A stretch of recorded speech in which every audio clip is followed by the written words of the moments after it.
Anemon, Cattigoron, Ida,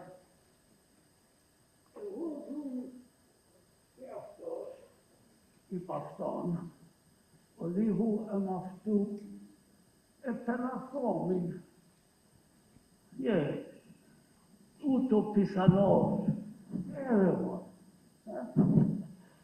Γιατί αληθές, όσους υπήν, ουδέν ρίκωση.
My fellow citizens, I don't know if my accusers have affected you or not. They spoke so convincingly, eh? They almost made me forget who I am. Despite the fact that there's no truth in what they say. What impressed me the most, though, of all their lies, was when they said, you should be careful, I don't deceive you, because supposedly I'm such a skillful speaker. I thought it was shameful to have the nerve to tell you that, just as I'm about to contradict them, by proving to you I'm anything but a skillful speaker. And this, of course, by skillful speaker, they mean one that speaks the truth. Because I'll tell you, from me, you hear nothing but the truth. And I'm not going to use flowery phrases, like theirs, but whatever expressions come to mind. Because I believe that what I say is just. Yes? And don't protest when you hear me defend myself with the same words I use in the marketplace. Down there, by the merchant stables, where many of you have heard me speak. Because you see, it's the first time I appear in court in all my years. And the language spoken here is foreign to me. Yeah? So, since if I was indeed a foreigner, you would forgive my manners, and the language I was brought up with, I ask of you the same thing in this case. Pay attention to and examine only what I say, not how I say. This, I believe, is the virtue of a judge, and the virtue of a speaker is to tell the truth. So now, members of the jury, I think I should first defend myself against the old slanders that have been leveled against me, and then deal with the more recent ones.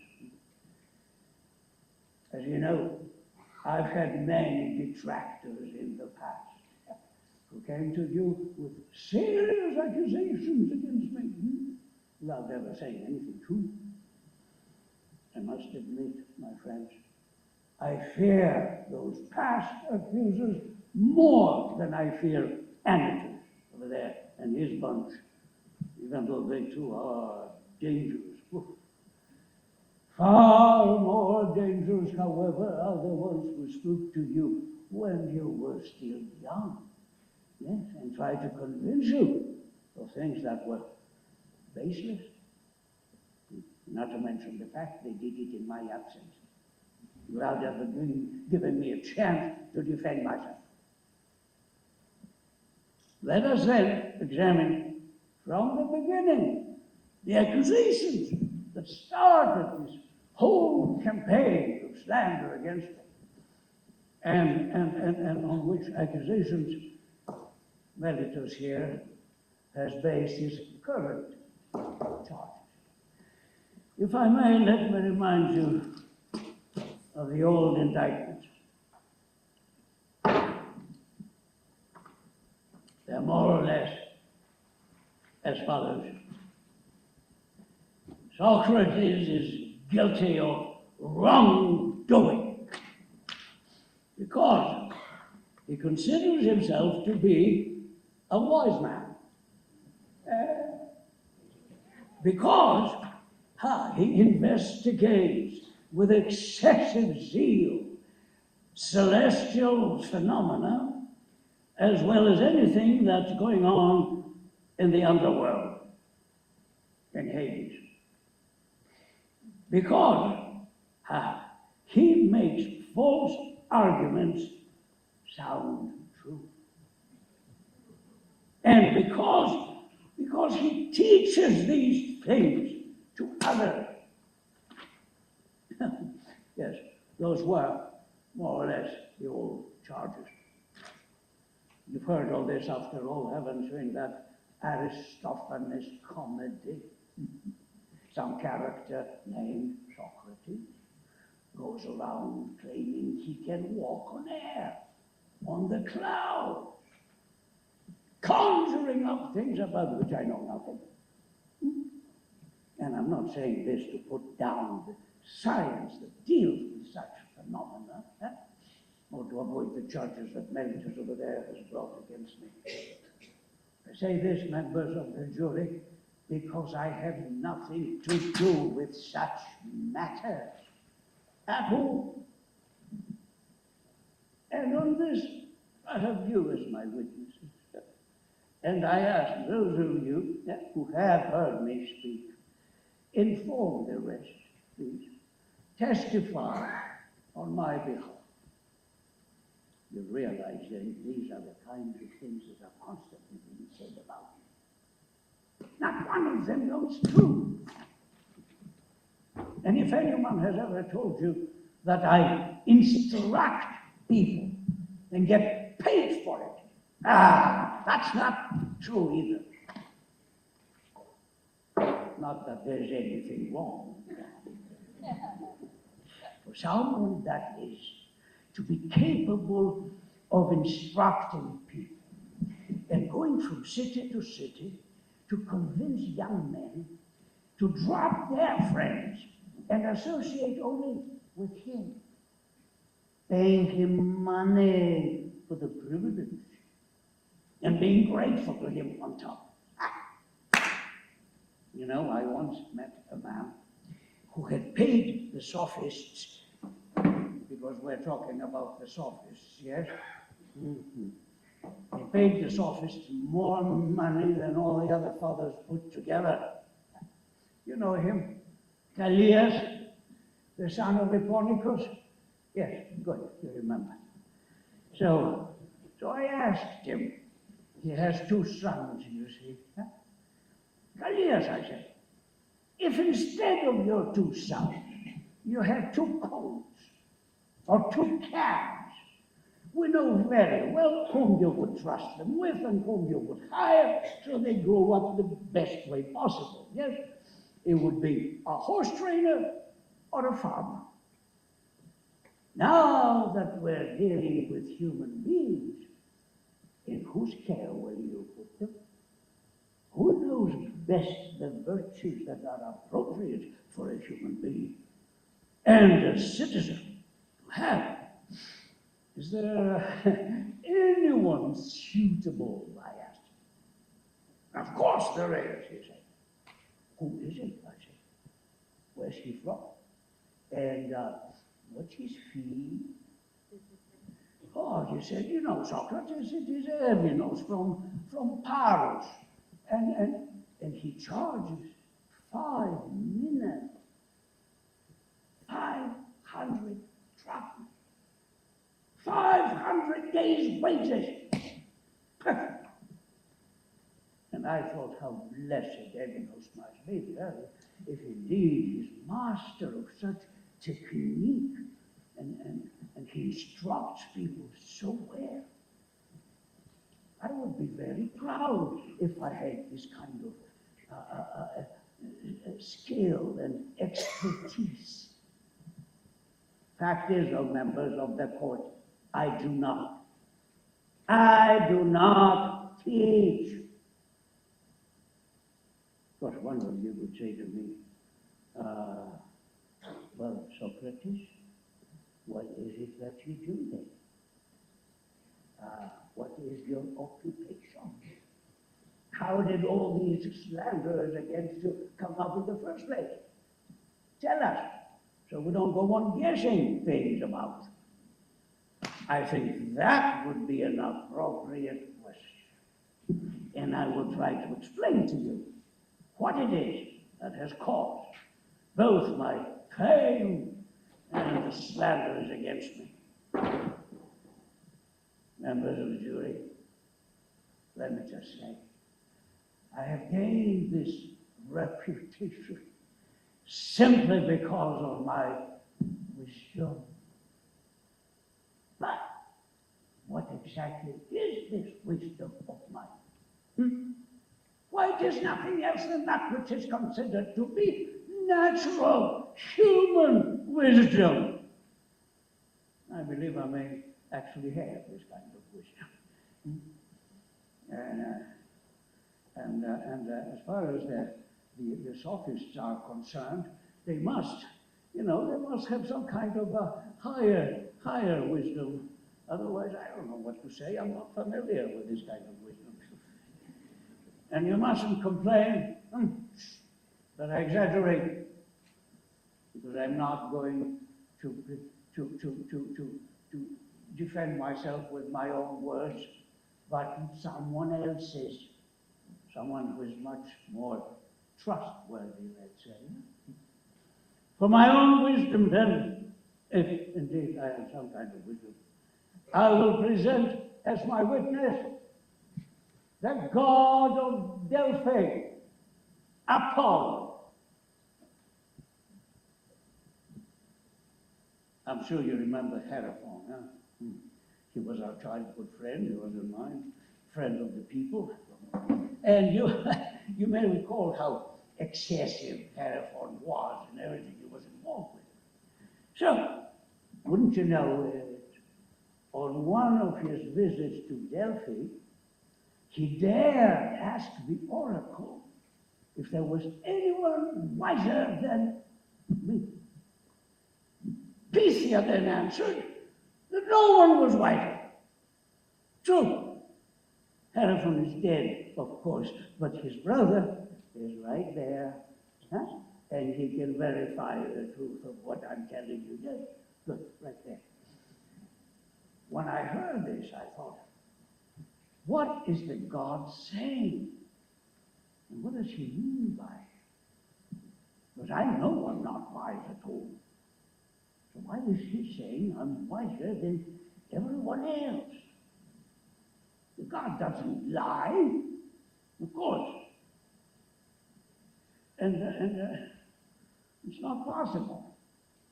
And for a long time, I wondered what he meant. Eventually, I started to examine the god's words in the manner I will describe to you now. I decided to visit a man from among those who are considered to be, wise. Because in that way, perhaps, I could put Pythia to the test and say to the god, say, this man here is wiser than me. But you say, I'm wiser. In the process of examining this fellow in depth, no need to tell you his name, he was one of our renowned politicians. And conversing with you members of the court, this is what happened to me. It became obvious that this man appeared to be wise to, those around him, and especially to himself, when in fact he was not. So naturally, I tried to prove to him that even though he thought he was wise, he really wasn't. The result was that he and many of those present at our discussion ended up thoroughly despising him. As I was leaving, I thought, I am wiser than this man. Because obviously neither one of us knows anything important. But he thinks he does, when he really doesn't. While I certainly don't know anything, but at least I don't think that I do. Well, anyway, after him, I tried someone else, another politician. And I realized he had the same problem. And he ended up despising me too. And many others like him. But I kept trying, you see, even though I knew I was getting obnoxious. It just seemed to me necessary to examine the God's word. So I felt I should cover everybody who was supposed to know something. Well, let me tell you something. It is what I found out. The more respectable the man, the less he seemed to know. The less famous the man, the more sensible he was. Figure that out. Anyway, after the politicians, I thought I would go to the poets, hoping with them at least to find myself, less knowledgeable. I would bring along some of their best poems, tragedies, comedies, dithyrambs, this kind of stuff. And I would ask them what they were about, so I could also learn something while we were at it. I'm ashamed to tell you what happened. In a nutshell, most of the bystanders could explain these poems better than the poets themselves. And then it dawned on me. Poets don't write from wisdom, but from some sort of natural gift, some kind of inspiration, like that of soothsayers and oracles, who say a lot of things, and many good things, but never really know what they're talking about. I think the same thing happened with the poets. Because of a creative talent, they think they're wiser than the rest, when obviously they're not. So I left the poets too, realizing I had the same advantage over them I had with the politicians. Finally, I went to the craftsmen. I was sure they at least would know a lot of good things. And I was right. They knew what I didn't. And in that, they were wiser than me. But my friends, they proved to have the same shortcoming as the poets. Because they were wise craftsmen, they thought they were wise in everything else, too. And that fault spoil whatever wisdom they had in the first place. It seems to me then, members of the jury, that in the final analysis, only the God is wise. And that's precisely what the oracle meant. Human wisdom is of little value, even of no value at all. And maybe the God singled me out and used my name as an example, as if he wanted to say, Athenians, the wisest one among you is he who, like Socrates, knows that in reality he is not wise at all. So, sticking then, to the words of the God, even to this day, I keep mulling over them, examining, putting them to the test whenever I suspect that someone might be wise. And if I get the sense that he isn't wise, I help the God by proving that he's not. Busy as I am with this kind of work, I have no time to do anything worthwhile, either for the city or for my family. Oh, my wife's thinking, Actually helping the God all the time, I've become as poor as a beggar. And if this was not enough, all the young men, who usually follow me, they love the way I examine people, and often they imitate me, and they seem to find quite a lot of men who think they know something, when in reality they know very little, or nothing at all. The problem is that those that are being examined get mad at me instead of at the young ones. They actually claim there's a wretched man out there named Socrates who corrupts our young. And someone asks them, well, what is it that this Socrates does? What does he teach to achieve such corruption? There's nothing to say, because they don't know. But being as they are, ambitious and fanatical and mean, and talking as they do all at the same time, convincingly too, they have filled your ears with wild stories about me, slandering then and now, because that's what's happening with my new attackers, Melitus over there, and Anytus and Lycon back there. Melitus speaking for a poet, he's a poet,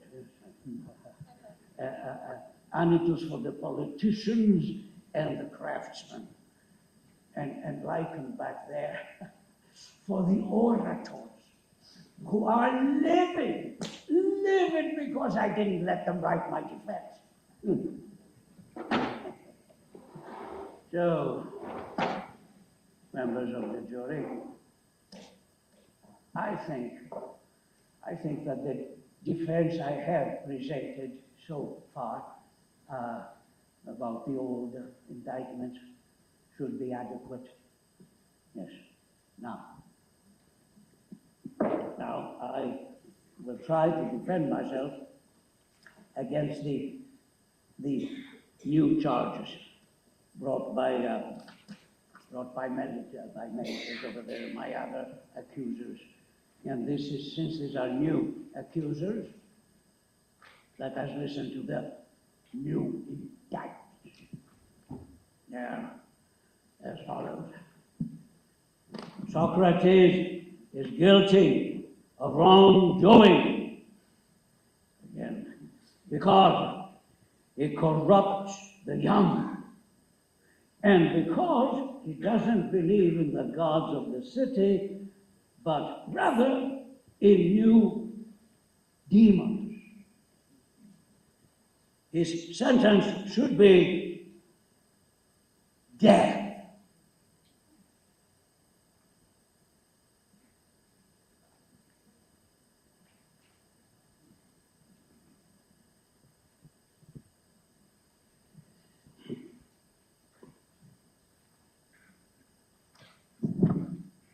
At a moment like this, one of you might ask me, Socrates, aren't you concerned that by doing such things you're now in danger of dying? My answer would be, my friend, you're wrong. You're wrong if you think that anyone who intends to benefit others should worry whether he may be in danger of dying. The only thing on his mind should be whether his actions are just or unjust, whether his behavior is that of a good or a bad man. My friend, it'd be unthinkable for me to worry about such dangers. But if that were the case, absolutely, it would be totally justifiable for one to charge me in court that I don't believe in God, that I corrupt the young, that I'm afraid of dying, that I think I'm wise, when in fact I'm not. Members of the jury, to be afraid of dying is no different than to think you're wise when you're not. To think that you know the things that you don't. Who knows what death is anyway? No one knows whether death is the greatest good for man or not. And yet almost everyone fears death as if we know full well is the greatest evil. Isn't this the most shameful ignorance of all? To think that you know the things that you don't. I will never be guided by fear, and end up doing things I know are wrong in order to accomplish things I don't know for sure they're right. So, my good friends, even if you let me go now, because we don't believe vanitors over there, and you said to me, Socrates, we don't believe vanitors, and we'll set you free. On one condition, that you shall refrain at all times from philosophizing and examining people. And if you're ever caught doing so, you die. If you set me free on this condition, then I would say to you, my friends, I love you. I appreciate you. But I think I will obey the God and not you. And for as long as I breathe and I'm able to, I will continue philosophizing and counseling every single one of you separately. I will even reproach you every time we happen to meet, repeating the same things I've always said. You, my friend, an Athenian, citizen of the greatest and most renowned of cities for its wisdom and power, you should be ashamed to be interested only in money, how to make more of it. You should be ashamed to care about glory and honor, and not to care about truth. Prudence. So, and if anyone challenges me, saying he truly cares about these things, I promise I will not let him go, but I will question him and examine him. And if I get the sense that he isn't virtuous, even though she claims that she is, I will reprimand him for caring so little about what's important and so much about what is unimportant.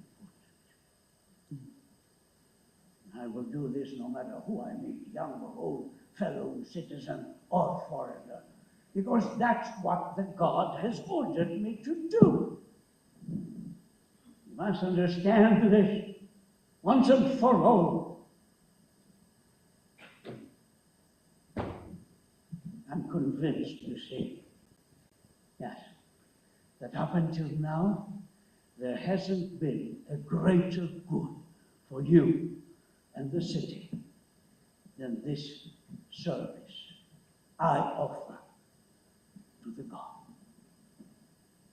Because I wander about doing nothing other than persuading the young and the old among you not to care so passionately about your bodies and your money, but rather to care about your soul.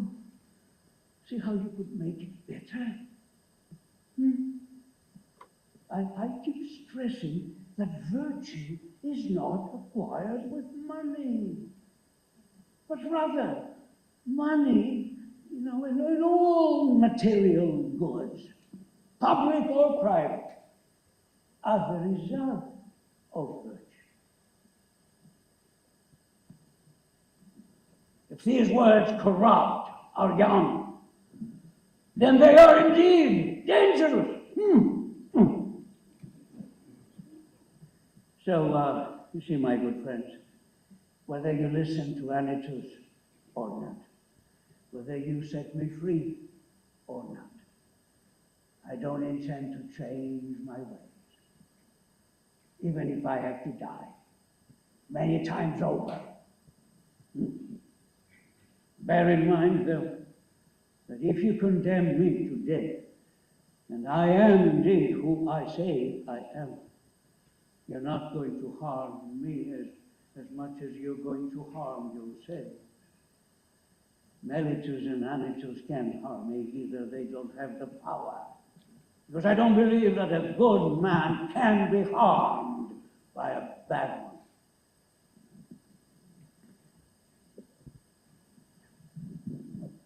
It should be clear then by now, that I am not presently defending myself for my sake, as one might think,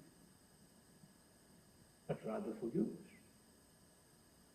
Because by convicting me, you'd be committing a sin in the eyes of the God, being contemptuous of what he gave you. If you tell me you'll never find another one like me, appointed by the God to be always at the side of the city, which by way of its size, resembles a big, sluggish thoroughbred in need of a horsefly to wake it up. No? Yes, I think that's what the God has assigned me to do in this city. All day long to sting you awake, prod your mind, and wandering about endlessly to challenge and reproach every single one of you separate.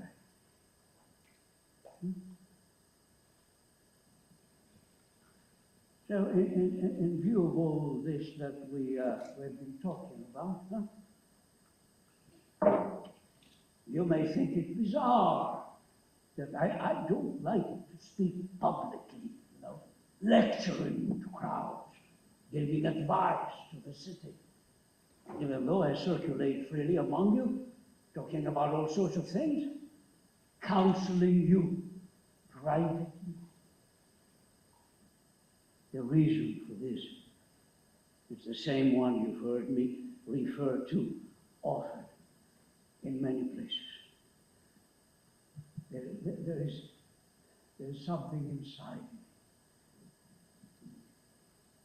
something divine, God-like almost. It was a voice I've been hearing ever since I was a child. This voice always keeps me from doing something I am about to do, but it never pushes me into doing anything. It's this voice that prevents me from getting involved with politics. And I think it's good that it does. Rest assured, members of the court, had I attempted to dabble in politics, I would have vanished a long time ago. I wouldn't have been of any good to you or to myself. Don't be angry with me for saying this. It's true. There is no man that can be saved by you or by any other crowd if he speaks openly about anything in the city that is unlawful or unjust. If a man fighting for justice needs to survive, even for a while, he must remain a private citizen, not participate in public life. I held office in this city only once when I served as a congressman, when my tribe was presiding. It was at the time when you brought to trial those generals who had failed to pick up the survivors of the naval battle of Arginusi, and you wanted to try them all together instead of one at a time, as the law required. And I was the only one who voted against it. No, the orators wanted to arrest me, prosecute me, and you egged them on. But I held it to the law and what was just, not afraid that I could be killed. And this was at the time of democracy, was it? But even at the time of oligarchy, when the 30 sent me and some others to fetch Leon from his home in Salamis so that he could be executed, I refused to do it. I went home. I knew they wanted to implicate as many people as possible in their crimes. And they would have put me to death too, for my action, had they not fallen from power shortly afterwards. Do you actually believe that I could have reached this age having been busy with politics? Paying more attention to it than anything else? While I pushed for justice at the same time? No, members of the jury, never. I have never so changed justice for anyone, especially not for those slanderers over there who even claim to have been my student. No, besides, I've never been anybody's teacher. You know that. I simply don't turn away anyone who's willing to listen to me talk. And if I corrupt any of our young people this way, or have corrupted a number of them already, some of them at least, some of them, now that they're grown men and realize I gave them bad advice when they were young, should now come to the podium, right there, indict me, ask for my punishment. If they're not willing to do this, maybe some of their relatives are, their fathers, their brothers. If I have harmed their kin in any way, let them remember it now. Punish me. Many of them are present here. There's my good Critoboulos' father. We're of the same age. More or less. Grew up in the same neighborhood. I saw Critoboulos here, but yeah, Critoboulos is here too. There's Paralos, Theonius' no, Aeschylus' father, yes? Yes. Now, Antiphon from Kephysia, right there. Opinionus' father, yes? There are many here whose brothers used to spend time with me, you know. There's, where I saw him, there's Paralos. No, not there. I just saw him. Paralos. Right there. Theonius' brother, yes? Adimandus, right there, whose brother is my very dear Plato.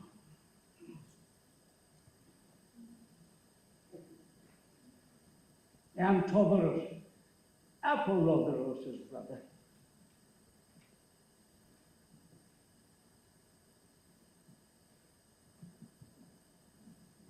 Enough.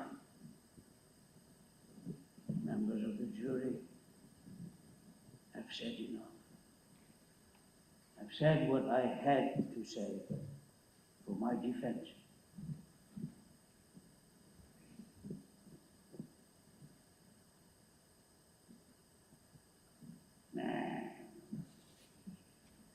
You know, it is possible that one of you, facing a trial of less consequence, could be very upset with the way I conduct myself here. You see, he would probably bring his children and his relatives and friends to the podium and with tearful eyes beg the judges, take pity on him. I don't do that, even though I face the greater danger. Homer's saying holds true for me too, you know. I was not born of an oak tree or of some rock, he says. So was I, my friends. I too have relatives and sons, 3 of them. Huh? One is already an adolescent. The other 2 are still in childhood.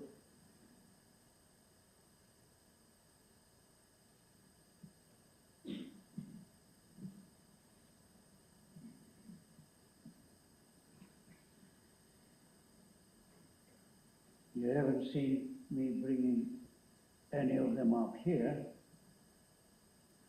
to get you to acquit me. Well, why is it I don't do that? It's not out of arrogance, my friends, or because I want to embarrass you.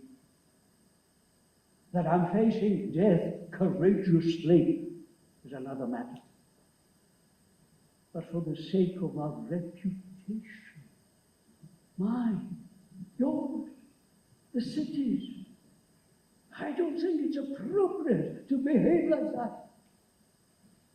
I don't think it's appropriate for a person my age and with a name I have earned, whether it's valid or not.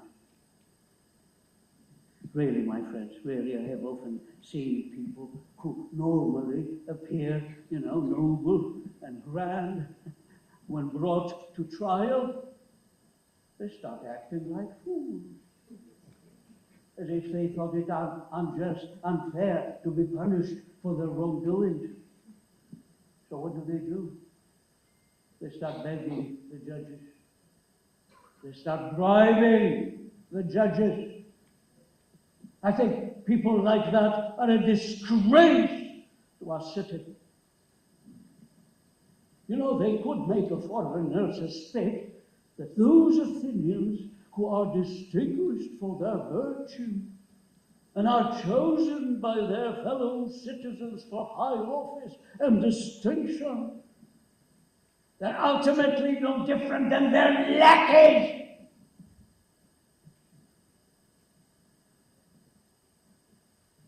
My friend, I repeat, those of us who have a certain reputation must not act this way. But even if we did, you should not allow it.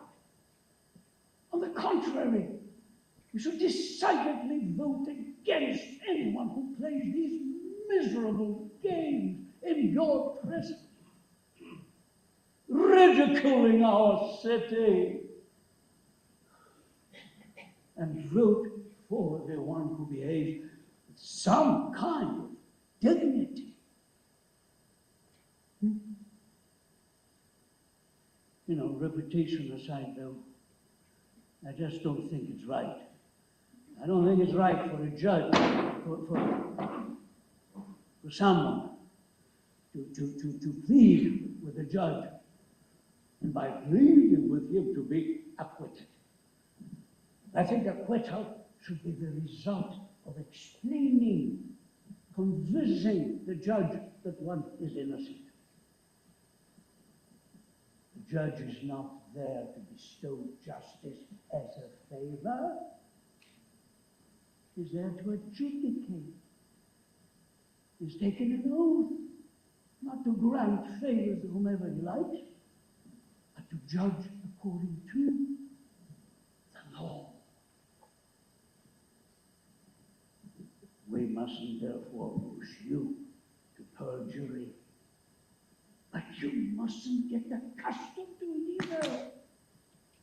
Because then none of us would be behaving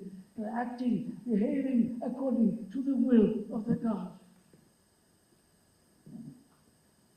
So my good friends, please do not expect from me to behave toward you in any way that is not just, right, likable to the gods.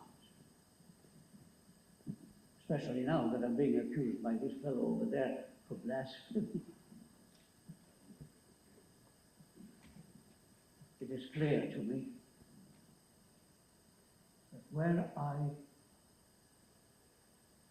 to address you by pleading, I would be making you break your oath. It would be as if I taught you not to believe in the God. Defending myself this way, I would look as if I don't believe in the God. Nothing could be further from the truth. Because I believe, members of the jury, I believe deeper than any of my accusers. And so, I leave it up to you and to the God to decide what's best for me and for you.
members of the jury.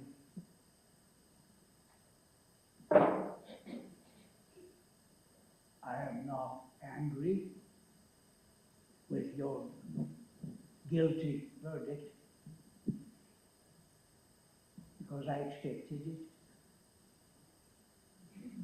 What I didn't expect, though, was a large number of votes on both sides. I really didn't think I'd be convicted by such a small majority. If 30 more votes out of the 500 had been cast in my favor, I would have been acquitted.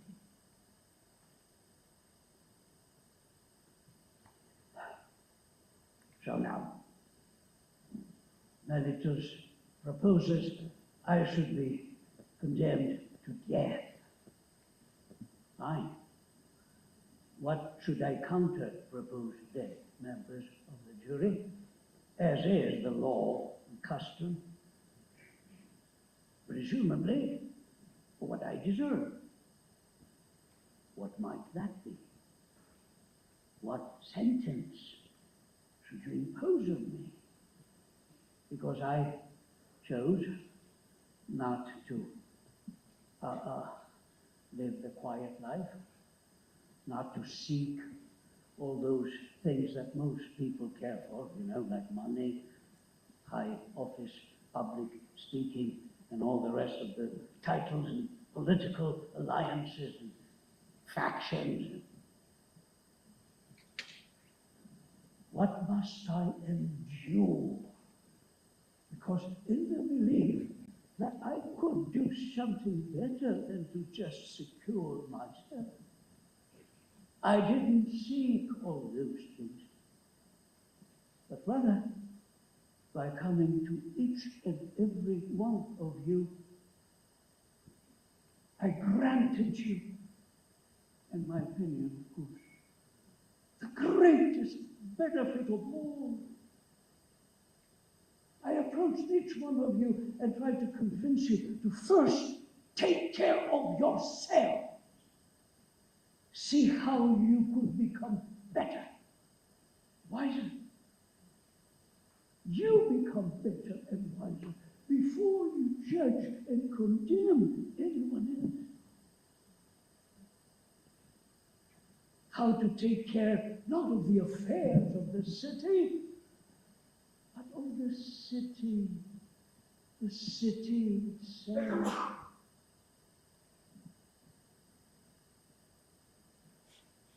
What do I deserve then, for being quiet?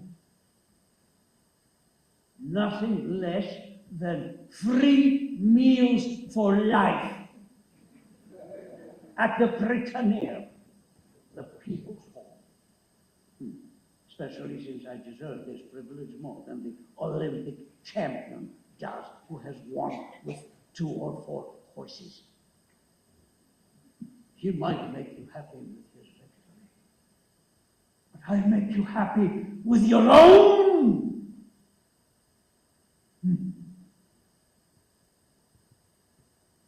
Besides, he doesn't need others to feed him. I do.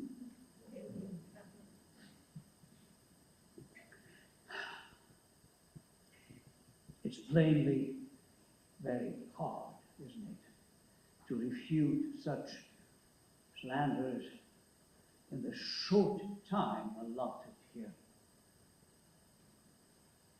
Being certain I've never wronged anyone, I don't intend to wrong myself either. I'm not about to speak against myself and say I should suffer something bad, proposing some sort of a lesser punishment. What do I have to fear? What Mellitus is proposing, which I don't even know if it is a good or a bad thing. Should I really choose things I know are bad and suggest them instead of that? Should I propose exile maybe you'd be amenable to sentencing me to exile. Saying to me, Socrates, why don't you just get out of here? Go live someplace quiet. Keep your famous mouth shut. Well, you know, this could be hard to explain to some of you. But if I told you that by doing this, I would be disobeying the God. And it would be for this reason I could not live a quiet life. If I told you that, you wouldn't believe me. You'd think I was making fun of you. If I were to also tell you that it's the greatest thing for a human being to talk about virtue every day, and about all the other things that you hear me mention when I look at myself and others, and that the unexamined life is not worth living. You'd believe me even less. And yet it is as I tell you, my friend. I know it's hard to convince you. At any rate, I never thought of myself as deserving any punishment.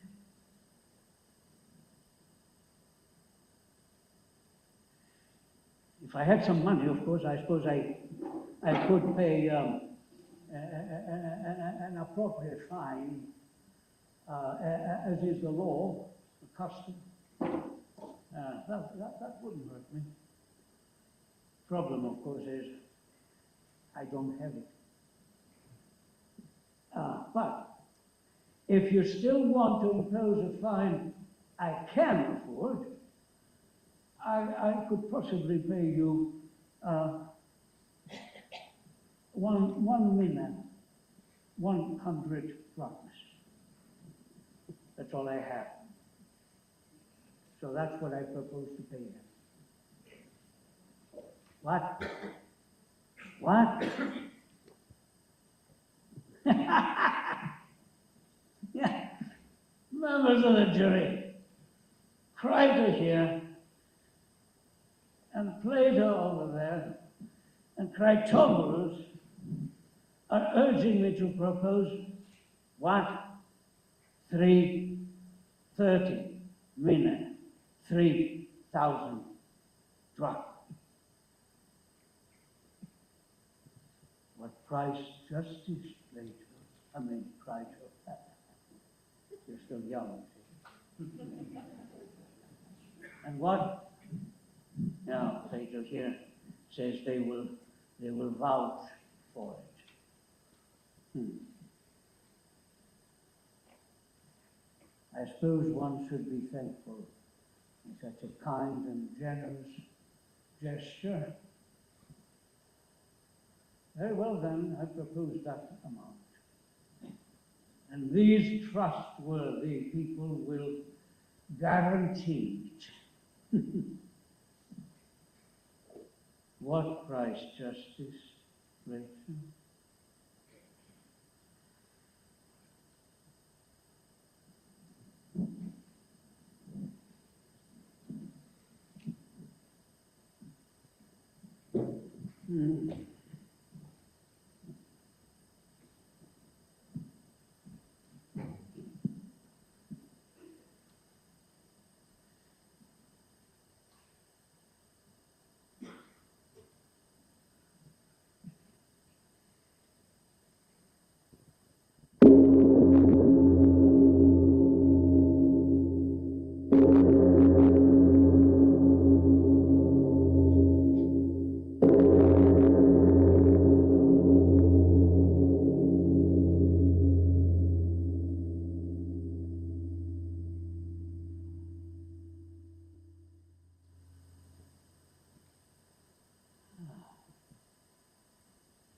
esteemed members of the court.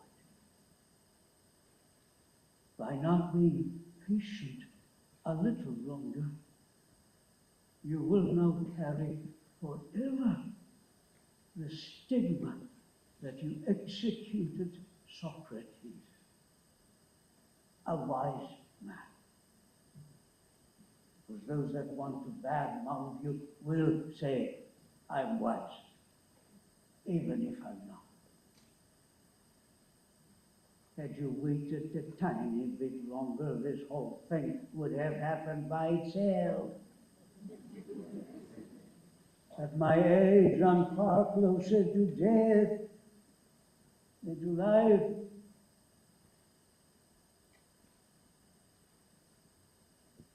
I'm not addressing all of you, mind you. But just those of you who sentenced me to death. And I have this to say to them.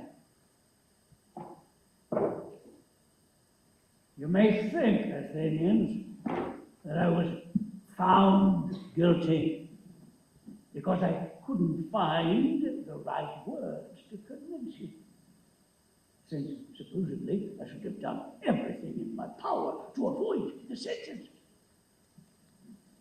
Nothing could be further from the truth. I was condemned because I was not insolent and impudent. Because I didn't want to tell you things you would have heard gladly. Because I didn't cry and wail and do or say things unworthy of me, like what you're used to be hearing from others. But neither then did I believe that because of the danger I was in, I should act in a way inappropriate for a free man.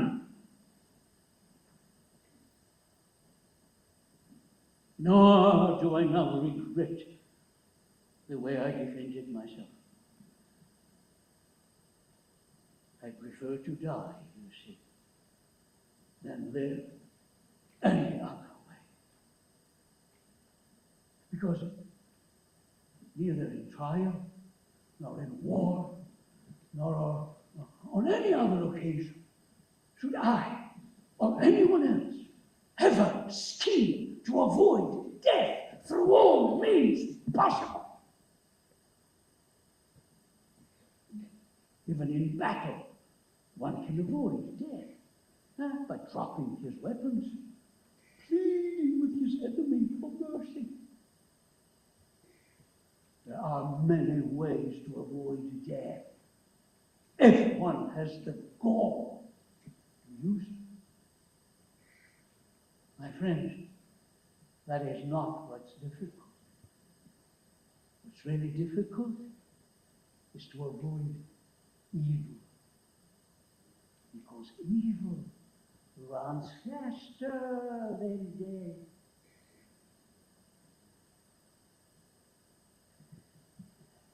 So now, to those of you who voted against me, let me, if I may, offer a prophecy for your future. I say then to you that after my death, you will be punished much worse than you punished me by killing me.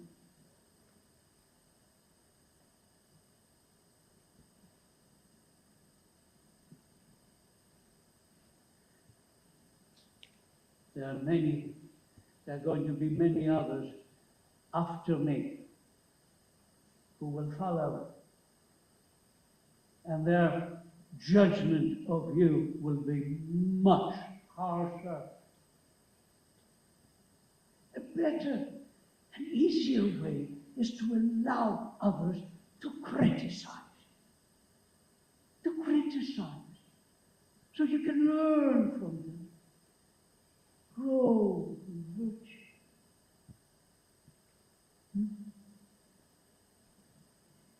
for telling these things to those of you who sentenced me.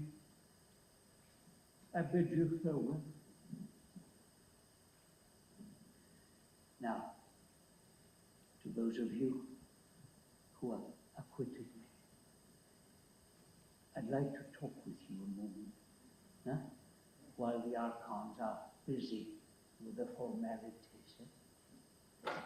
And until I go to the place where I will die. So my good friends, please stay with me a bit longer. Yes? I would like to explain to you the meaning of what happened to me today. Yeah?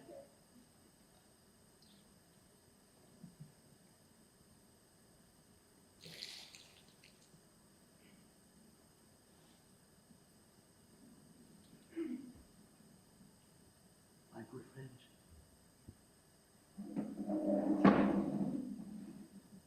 something miraculous has happened to me today.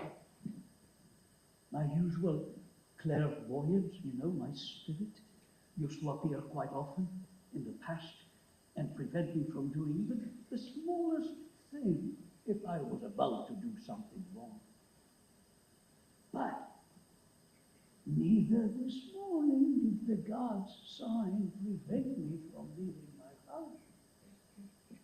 Nor did it stop me on the way here to court, or at any time during my defense. In the past, it used to stop me right in the middle of a sentence. Now, however, it did not prevent me from doing or saying anything. Why? I'll tell you. It seems that what happened to me today is what it is. It isn't bad, as some of you think, for one to die. Because you see, death is only one of two things. Either it is nothing, and whoever dies has no awareness of anything. Or, as they say, there's a change in course, and the soul migrates from this place to another. Now, if on the one hand, there's no awareness, and it's all like sleep, a dream sleep. What a wonderful benefit to death must be, because then all eternity seems to last no longer than an instant. If now, on the other hand, death is like a journey to another place, then it's true what they say, that all those who have died have gone there. What greater good than this could be, my friends? If someone, having rid himself of all those here who claim to be judges, upon reaching Hades, could find all the real judges that supposedly hold court there, like Minos, Radamanthus, Aeacus, Tritonem, all those demigods who lived a just life. Would such a departure be bad? Who among you wouldn't give anything to leave the company of Orpheus, Museo, Hesiod, home? I would gladly die many times over if this was true. I think all this would be quite pleasant. And most pleasant of all, to be allowed to continue up there what I do here. examine and explore who among them is wise and who thinks he is, but isn't. What amount wouldn't you give to be able to examine the one who led the great armies against Troy? Examine Agamemnon, Odysseus, Sisyphus, thousands of others, men, women, to be with them, to talk with them, to question them. Wouldn't this be just indescribable happiness?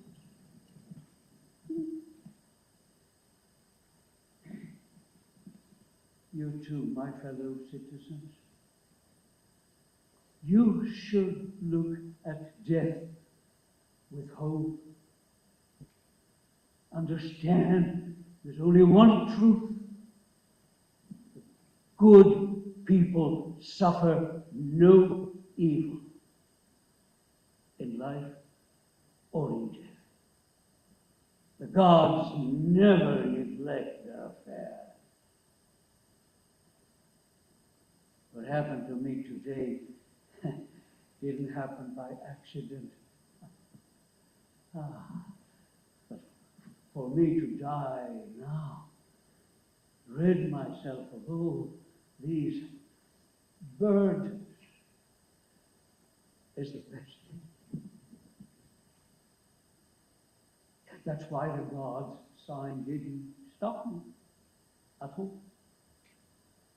And so I bear no malice toward my accusers and those of you who brought judgment against me.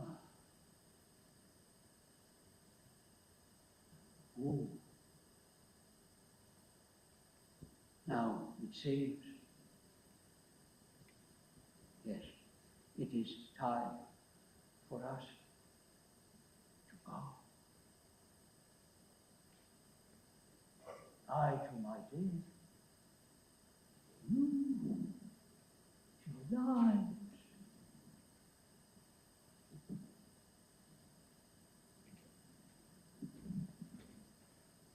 Which one of us is going to a better place, no one knows.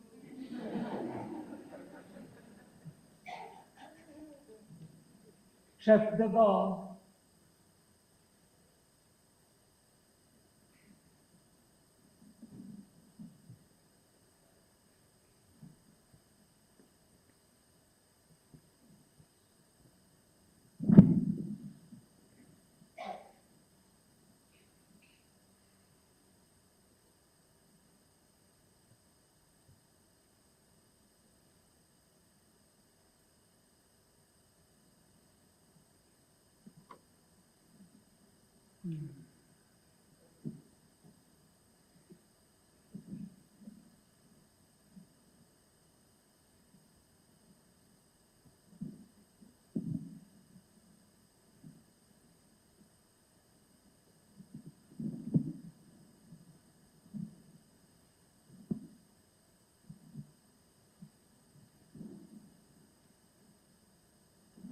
Allah, God, easy ora, appieni, amen, apposanno, vive, Dio sumen, o voce vive, imon, erchonde, epi aminon trauma, adilum sandi, vi, Theo,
and I thought of retiring.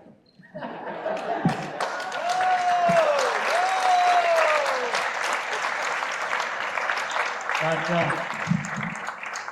I would have missed you guys.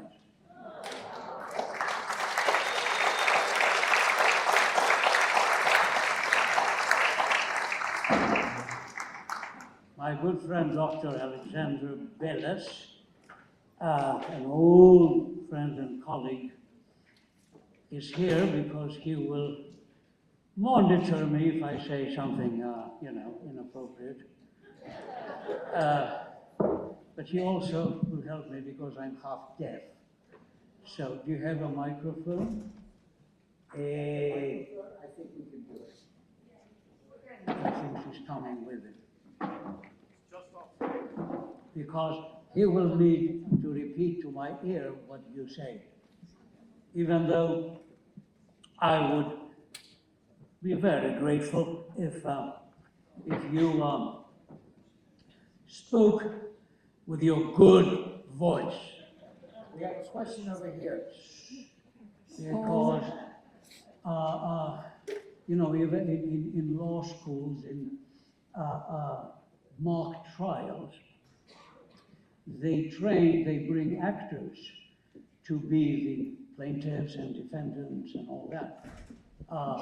Not only because they are good hypocrites, which is the Greek word for actor, along with the word that I love, ethiopios, the maker of good ethics. But also because they have voices, have got strong voices. So we're here to, Socrates was seeking wise people, and I am seeking wise people too. So, questions, comments, rotten eggs, tomatoes, Here I am. onions, tomatoes, I love tomatoes. Yes. Here I am. Yes. Holy cow, that was fantastic. Thank you very, very much. She says, holy cow, that was fantastic. Thank you very much. I hope to become wiser by you answering this question. In the soliloquy, you reference a singular God. At that time, were there multiple gods that the populace acknowledged? She's asking, you mentioned a singular God, but weren't there multiple gods during this period of time?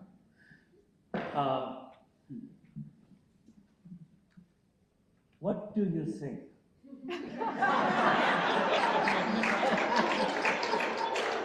It's been quite a while since I've read Greek literature. My memory was that there were multiple, which was why it was so compelling that your soliloquy was about a singular.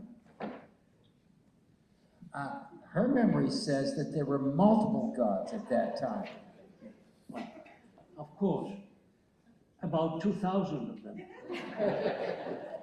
And I'm serious, because aside from the Olympians, because Athens was such a commercial, cultural hub in the entire known world at the time, and was very tolerant of people coming in, all sorts of races and tribes and faiths and everything, and allowed them to bring their own gods and worship them while they were doing business in Athens. So there were little chapels and little things, etc., all over, aside from the fact that Athenians were very superstitious. So Socrates, too, even though he was inquiring about his demon, Apollo, his god, supposedly, that gave that oracle, or others, he was very meticulous in pursuing his religious duties. So he would go to the temples and give offerings, etc., etc. So you're absolutely right, but he talks about Apollo because supposedly Apollo referred to him specifically, saying he's the wisest of all. Also, he has this indefinable entity which he can't say what it is, and since then we don't know and we can't say, his demon, his inner voice.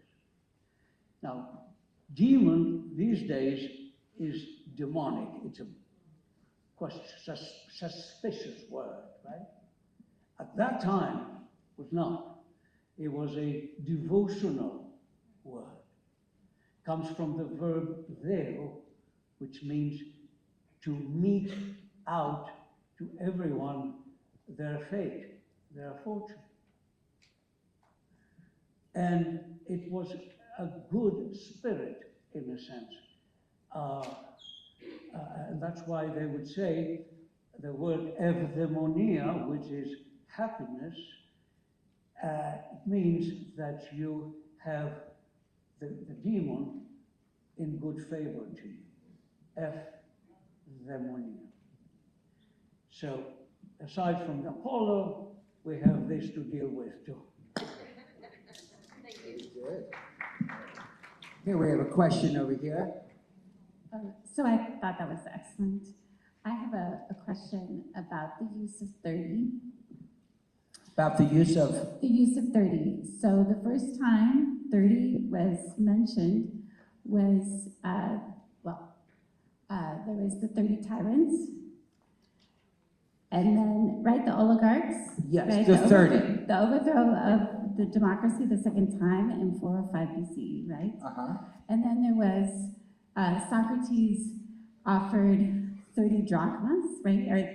Right, or 30 minae. Okay. And also he lost by 30 votes. Uh-huh. And so I just want to know if you think that this is on accident, or maybe Plato is telegraphing to his audience that there is much more behind the trial of Socrates than just what is on the surface. If I understand her correctly, you used the term the 30 drachmas. And there were also, if I understand, 30 minae. 30 minae, 3,000 drachmas. But does this have any relation, if I understand you correctly, to the 30 tyrants who had come into power? And that if this is a... Oh, the 30 tyrants. Yeah, the 30 tyrants. If there's any relationship between the 30 and the 30. And he lost by, and you say he lost by 30 votes. Is there any parallel? Or have we learned something today? I learned something today, and I think... Wonderful question, Well, boy. And 30 silver Judas, and 30 votes, and but it wasn't 30 minae, it's either, what does he say, 3,000, no, yes, you're right, 30 minae, 3,000 drachmas. Wow, okay, I will write that down. And we drove 30 miles back and forth. I will credit you in my notes, posthumous. Wonderful, wonderful question. Anybody else? Yes, sir. Speaking of writing it down, was Plato actually writing down the dialogues, or was it all written later by memory? Did Plato write down the dialogues, or did somebody write them down later? Plato wrote. Writing it down? Why? You mean while Socrates? While this is happening? Yes, working memory based. Plato was, as we have experienced, hello Plato, was in the trial. He was a young man, about 25, 26. And probably you know, his name was not Plato. Something else which I don't remember. But he was called Plato from young age because he had broad shoulders. It was platis, broad. And he was a wrestler, a very good wrestler. So, Plato. Now, did he write down while Socrates was, where are you? In the trial? Yeah, well, not in the trial. I don't think so. Anyway, he was too concerned about his mental to write anything. He was terrified, as was Crito and all the others. No, but possibly when Socrates was walking about and talking, etc., may have. What we do know is that Plato wrote all those dialogues, but we don't necessarily know if they are authentic about Socrates, because a lot of people say they're literary inventions, inspired by his mentor. They say, though, that the Apology, what you listened to, is probably very close to the truth, because Plato wrote it a few years after the event, and it was a very public event, because parenthetically, Athenians were very upset right after the death by what they had done. So we can see the people. By what they had done. So they actually exiled Anytus over there, and I think something bad happened to Melitus. They were outraged, and a playwright, I think a few months later or a year, dared to write a tragedy about the trial, and he was kicked out from Dionysus Theatre. Out. They could not suffer the memory of the guilt. Now, what was I saying that for? What was I saying? Help me out. Were the dialogues written in relationship? So they say that because this was a very public event that everybody knew about, and he wrote it 5 or so 6 years afterwards, it must have had some kind of veracity, at least 85% or something. The wonderful story, though, that you would like to know, is that when Socrates' favorite place was a particular shop, Simon the cobbler's shop, cobbler, you know, shoemaker, which was at the very border of the agora, the marketplace, the very boundary. Why did he choose that? Because the young people, before 18, they could not come into the agora. They were not adults. So he chose that place so that he had both audiences. And he could honor the young and the adults.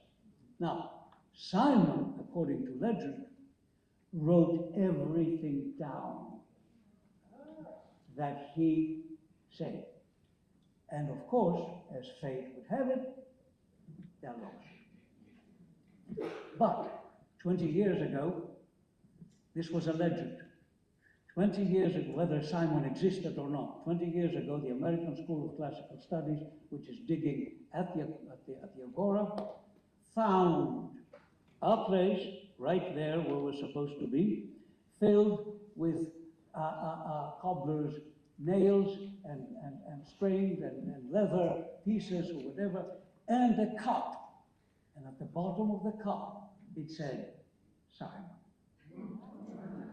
And that is exhibited, if you go to the agora, in the long stoa, which is a museum now, and you will find Simon's cup. We have a question over here. There was somebody there, though. I have a question here. This lady. I have a two-part question. What? She has a two-part question. Two-part question. We know that his peers were investigating him for a while, but was there a singular incident that precipitated the trial? She's saying that he had been investigated for a while. Was there a singular incident that catalyzed this, the trial? Yes, ma'am. There were many.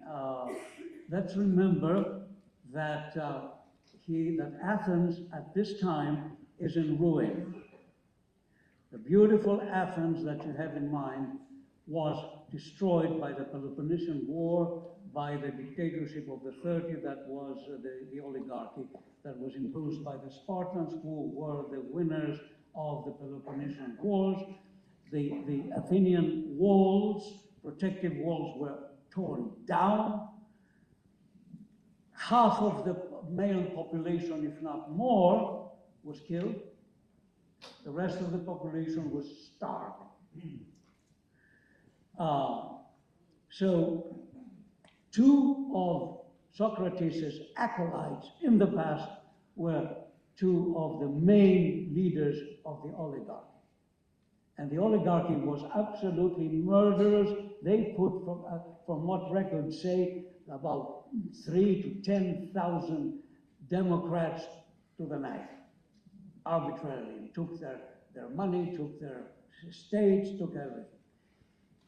So there was an enormous amount of anger, frustration, despair, and a lot of it, you know what kind of a teacher supposedly, because they didn't accept that he would just talk. You taught, and you taught criminals.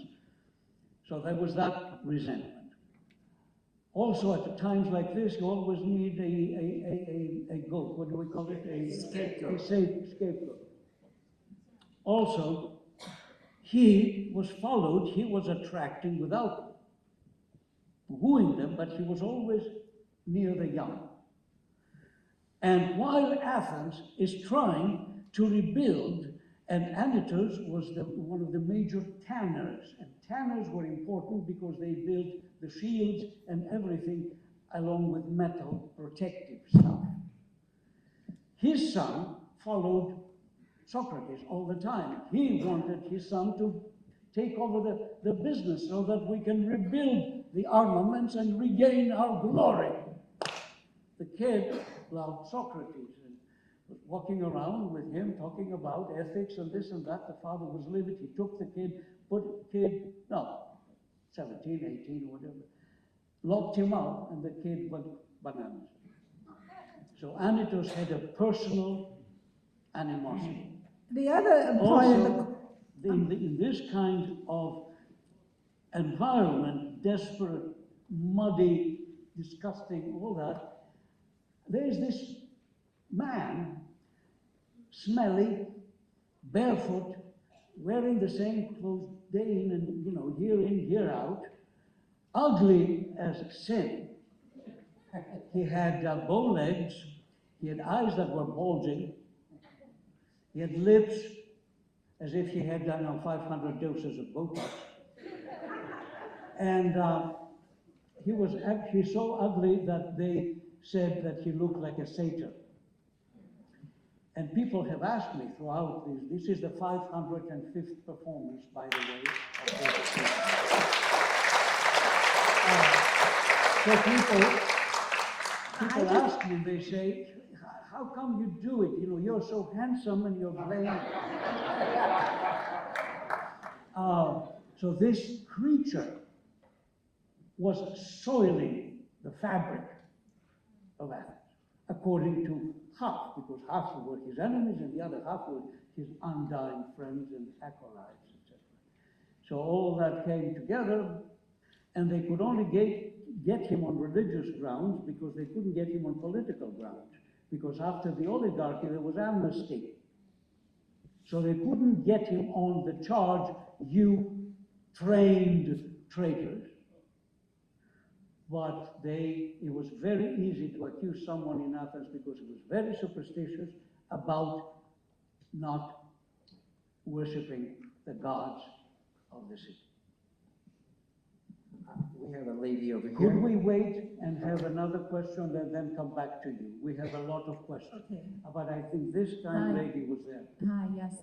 I was just wondering if you could elaborate on the fact that you said nothing evil happens to good people, whether in life or in death.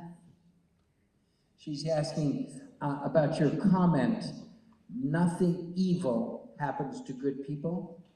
Would you like to talk about that? Nothing evil happens to good people. Again, what do you think?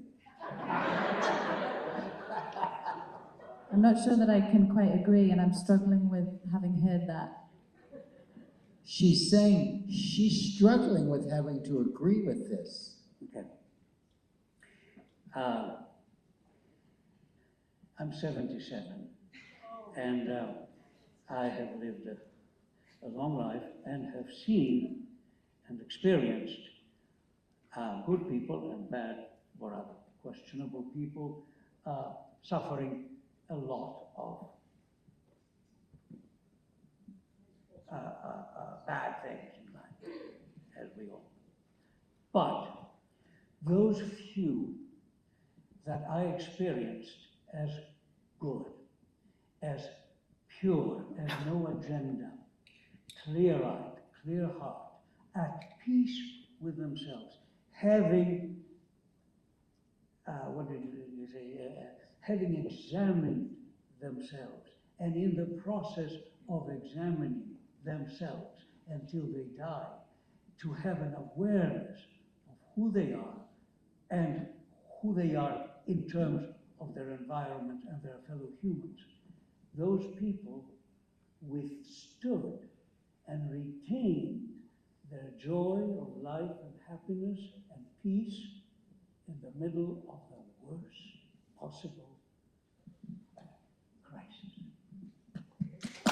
Wow. Wow. Wonderful question. We have a question here. Yes. I gathered from the presentation. Nick.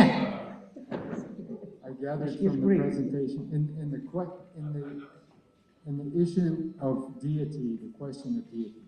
I gathered from the presentation that Socrates worshipped truth and reason and the spirit in his soul that he followed. That's what I got. Whether it was mythological or whatever, but those were the three things that I gathered that he really believed in. He is saying that he gathered from your performance that what Socrates worshipped was truth and what else? Reason. Reason. And the message from his own soul. And the message, truth, reason, and listening to the daimon within. Truth, not reason, what did I say?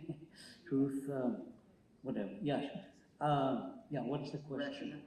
It's not a question, it's a comment. Is it a question? It's a comment. Do you have... It's an insight. Do you have an opinion on Do you have an opinion? Do you have an opinion on that? What was the line? You see, I forget. Truth. I forgot my lines. Truth, and the daimon. prudence. Truth, prudence, and your soul. Now, that is not an easy sentence or concept to analyze, to define, because his truth is not necessarily mine or yours. Truth is an indefinable thing, and it belongs to each one of us differently. So it's difficult. Prudence, on the other hand, so he talks about truth and to live with your own truth, what you think is exactly your soul. is true for yourself. Prudence, to be careful how you deal with yourself, how you deal with others, how you deal with crisis, a kind of readiness in life. Soul, well, he kept talking about it, it's very important to him, but he doesn't know. At the end, you see, he doesn't know if there is immortality or not. Does the soul live or die? He hopes it does. That's what I was saying. He knows what he believes is truth. He believes in rationality. He believes in what is in his heart. Yes. We have a question over here. But before, Dr. McConnell, we should finish up. We can. Okay. When you're ready, you throw a glass at me or something. Okay. We have a question over here. The gentleman with the microphone. First of all, thank you very much. It was wonderful. Thank you very much. my question is to you as an artist, you personally as an artist. I'd like to know the challenge that you faced in taking such a well-known play with so many characters involved and turning that into a one-man performance, and how you feel as far as satisfaction, self-satisfaction in being able to do that and to present it 505 times and have the applause and have the recognition and have the support from people who appreciate the art that you have created and presented to them. What a beautiful question. If I understand correctly, he's asking, what was the challenge like for you to take this enormous subject and craft it into a one-man show? And secondarily? And secondarily, how does he feel with reception over such a long period of time? How do you feel now having performed this? What were the challenges you faced to incorporate all this into a one-man show? And how do you feel tonight about your creation? I would like an extra hour, Dr. 2001 was Socrates' UNESCO year, and some wonderful Greek society in Astoria, New York, where I was living, and I lived most of my life. I live now in Greece, in Athens, very happily, thank you very much. And they asked me if I would do a reading of the Apology in Greek. And I thought, okay, well, I was used to this thing. I love doing readings all over the globe. I said, okay, and I went home, looked at it again, and I fell in love with it because I had not touched it since I was a student, and I had no idea about all that energy, the humor, the irony, the pathos, all that stuff. It was just, when I was a kid, we don't know, and if the teachers are not live wires, you're just the words on the page that you want to finish fast and go play soccer. I thought, oh, wow, fantastic. So I went to a friend of mine who is on the program, Loukas, Skipitaris, a colleague, a wonderful colleague, actor, director, and all that. And you want something to tell me? What is that? No. I said, Loukas, what if we give it make it a stage reading so that, you know, it has a bit of life? I said, okay. So we had worked together many, many times, directing, acting each other, you know. And so, very wonderfully, he staged it, basically, with, and I had the script on hand. And we did it, and we expected, you know, 30, 40 people, and we had a huge crowd. It was fantastic, and some friends working for the United Nations came to us and said, would you do this in English? And if you do, we'll take it to the UN and give the ambassadors a good lesson. So we spent a year and a half, and what you heard tonight is the product of that year and a half, because the challenge was to be absolutely faithful after cutting it to 1/3, if not more, of its size, because otherwise we would be here for 5 hours, without losing sinew, get rid of the repetitions and the fat, etc., and give it some life. So we did it. Yes, and to develop a language that was accessible without being slang. And I think, from the reaction of all the people around the world, I think we did a rather good job. One more question. Yes, we have one more question. Yeah, well, yes. I haven't answered the good man. Oh, and how do you feel about it now? So, it has been with me.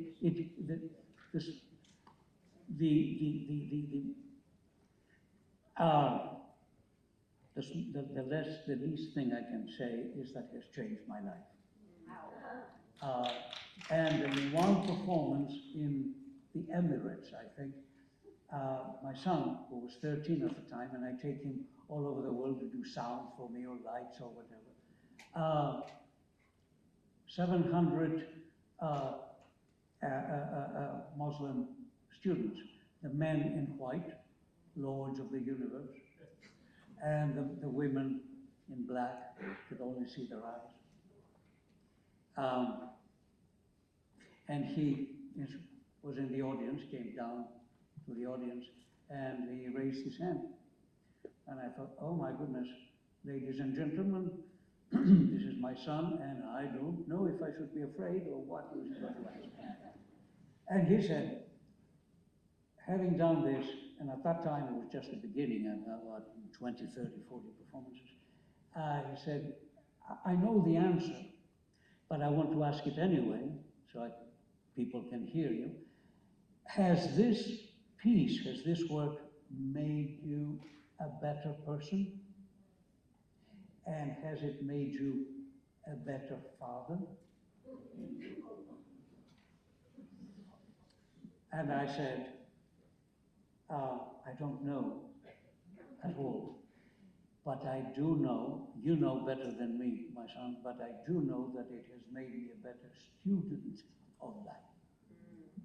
Now I can say it has made me a kind of person that I like. Very nice.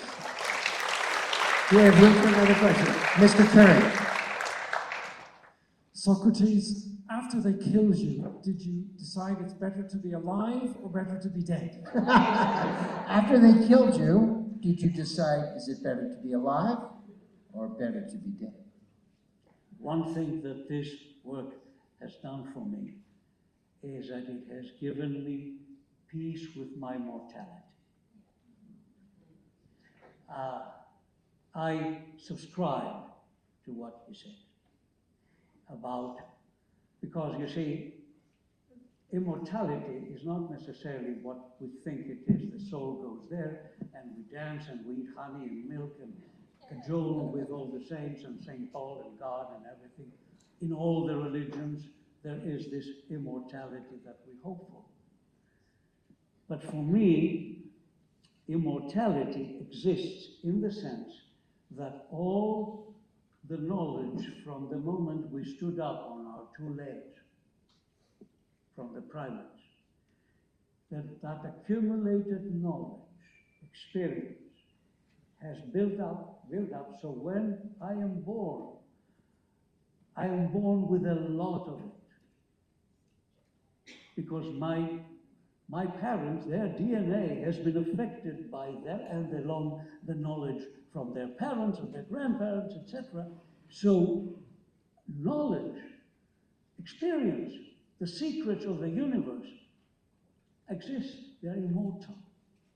So I may not live in the afterlife,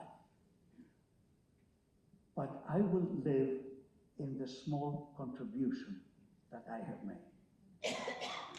Thank you.